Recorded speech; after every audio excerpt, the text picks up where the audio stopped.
In a remote town in Baguio during the 1980s, Isabel ran away with her younger brother Marco from their home after a night filled with screams and pain. In the middle of the forest, they found an orphanage that seemed quiet and safe. But as they stepped into the yard, Isabel felt the cold wind and the strange smell of old wood and smoke. They met two nuns, Sister Lourdes, who had a cold stare and a mysterious smile, and Sister Beatrice, who was silent but seemed to always be watching them from the shadows.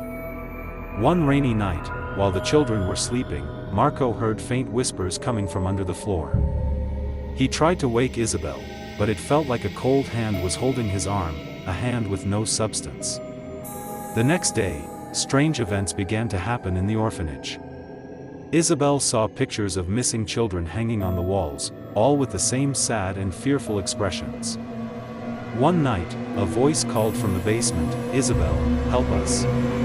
Under the floor, she discovered a secret room where Sister Lourdes cult performed rituals for a creature they called Lilim. The air in the room was heavy, and shadowy figures seemed to move in the corners. With every step, she could hear footsteps and the screams of the children who were victims before.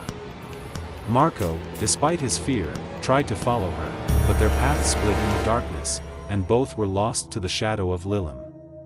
At the top of the orphanage chapel, Isabel saw Sister Beatrice with eyes completely black, holding an old book. Every word echoed in her mind, "The light of the innocent is food for the darkness." Marco suddenly disappeared, and in the darkness, Isabel heard her brother crying, "Isabel, I can no longer see the light." In the final scene, Isabel decided to fight the cult and the creature known as Lilim. During the ritual, the chapel burst into an unusual fire that did not burn human bodies but consumed all shadows.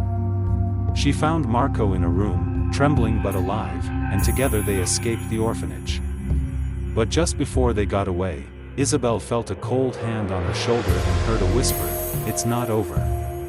Lilim will follow you." The two siblings escaped, but in their eyes, the fear was clear. They knew something still followed them, the shadow of the orphanage, waiting for its next victim.